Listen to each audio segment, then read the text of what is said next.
तो दोस्तों आज हम बताएंगे सौतेली माँ आखिर सौतेली माँ ही होती हैं। एक नगर में कोई मनुष्य रहता था। कुछ समय बाद उसकी पत्नी मर गई। उसकी लाडली का नाम ताम था। एक दिन उसने दूसरा विवाह कर लिया।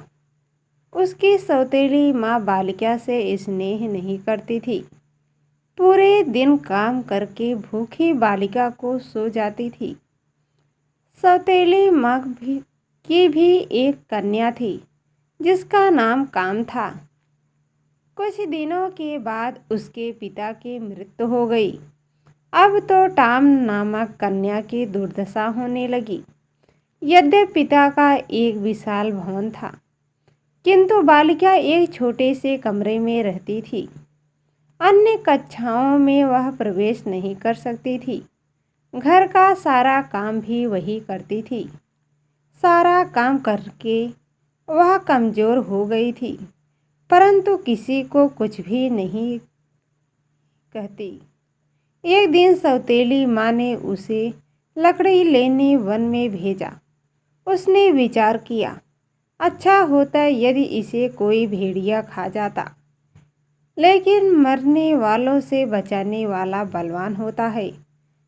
सौतेली माँ के दुख का एक कारण यह भी था कि टाम नामक कन्या सुंदर होती जा रही थी। एक दिन सौतेली माँ दोनों कन्याओं को कहा, गांव के तालाब में मछलियाँ पकड़ लाओ। जो अधिक मछलियाँ नहीं लाएगा उसे रात्र का भोजन नहीं मिलेगा। टाम नामक बालिका ने विचार किया, यह नियम केवल मेरे लिए लागू होगा। उसने प्रातःकाल से शाम तक अपनी टोकरी भर मछली ली। भरी हुई टोकरी देखकर काम नामक बालिका ने कहा, हे बहन, तेरे मुख पर धूल लगी है, इस सरोवर में स्नान कर नहीं सकती। जब टाम स्नान करने गई तब काम उसकी मछलियों से भरी टोकरी लेकर घर की ओर चल पड़ी। टाम विलाप करने लगी। कुछ समय बाद सरोवर से एक जलपरी निकली। उसने विलाप का कारण पूछा। बालिका ने सारा वृत्तांत कह सुनाया। जलपरी ने कहा, हे पुत्री, शोक मत कर। तेरी टोकरी में मैंने सुनहरी मछली डाल दी है। तो उसे अपने घर के पास वाले कुएं में डाल दे। वह तुम्हारी मन की इच्छा पूर्ण करेगी। उसने वैसा ही किया। वह मछली प्रतिदिन उसके साथ बातें करती थी। सौतेली माँ को शंका हुई। उसने टाम नामक बालिका को एक दिन बाहर भेज दिया। सौतेली माँ ने उस मछली को कुएं से निकाला और उसे खा गई। शाम को टाम कुएं के पास आई और मछली को पुकारा, परंतु कोई उत्तर न मिला। वह करुण विलाप करने लगी। तब जलपरी ने कहा, शोक मत कर, मछली की हड्डियों को अपने कमरे में गाड़ दे। टाम नामक कन्या ने वैसा ही किया। उस समय उसे एक सुंदर साड़ी मिली। दूसरे दिन उत्सव था। सौतेली माँ ने चावल और चने मिलाकर टाम नाम कन्या को कहा, तो इस चावल में से चने को अलग कर दे। ऐसा कहकर सौतेली माँ अपनी लड़की के साथ मेला देखने चली गई। आंसू बहाती हुई कन्या ने विचार किया, मैं साड़ी पहनकर मेले में कैसे जाऊंगी।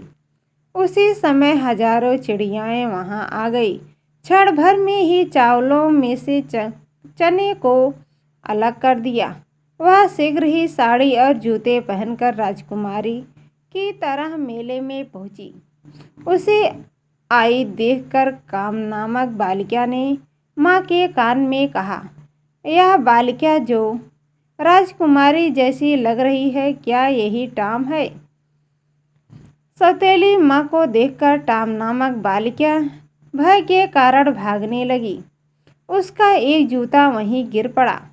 एक राजकुमार उस जूते को देख मोहित हो गया तथा उसने सैनिकों को आदेश दिया, कुमारी को राजभवन में लाओ। सैनिक ढूंढकर उसे वहां ले आए। सुंदरी बालिका को देखकर राजकुमार पुत्र ने उसे महारानी बना दिया। यह देख सौतेली माँ बहुत दुखी हुई। एक दिन पिता के श्राद्ध में टाम अपने पिता के घर आई। ऊपर से प्रसन्न सौतेली माँ ने कहा, पेड़ से नारियल के फल तोड़कर याचनाओं को बांटो। जब वह वृक्ष पर चढ़ी तो सौतेली माँ ने वृक्ष को काट दिया। वह स्वयं रोती हुई राजा को कहने लगी, हाय मेरी पुत्री नारियल के वृक्ष से गिर गई और मर गई। गिरती हुई बालिका को उठाकर एक वृद्धा स्त्री अपने घर ले गई तथा उसका उपचार भी किया। कुछ दिनों के बाद वह स्वस्थ हो गई। उधर सौतेली माँ अपनी पुत्री को राजमहल ले आई तथा राजा को कहने लगी, मेरी पुत्री को महारानी बनाओ। राजा ने उसकी प्रार्थना स्वीकार कर ली। एक दिन राजा शिकार खेलने वन में गए। देखते ही देखते सर्वत्र अंधकार छा गया। उसी वन में कहीं दूर उसने एक जलते हुए दीपक को देखा। बहुत समय बाद वह वहां पहुंचा। राजा ने कहा, मैं यहाँ रात्रि में विश्राम करना चाहता हूँ। वृद्धा स्त्री ने राजा का स्वागत किया। वह टाम को देखकर राजा को आश्चर्य हुआ और वह आनंदित भी हुआ। महारानी के मुख से सौतेली माँ के द्वारा किया गया सारा वृत्तांत सुनकर राजा कुपित हुआ और सैनिकों को आदेश दिया कि महारानी की सौतेली माँ और उसकी पुत्री को कारागार में डाल दो। कारागार में पड़ी सौतेली माँ ने विचार किया, भगवान के घर देर है अंधेर नहीं। दोस्तों, हमारी कहानी पसंद आए तो चैनल को सब्सक्राइब कर देना, बेल आइकन पर क्लिक कर देना, लाइक एवं शेयर कर देना।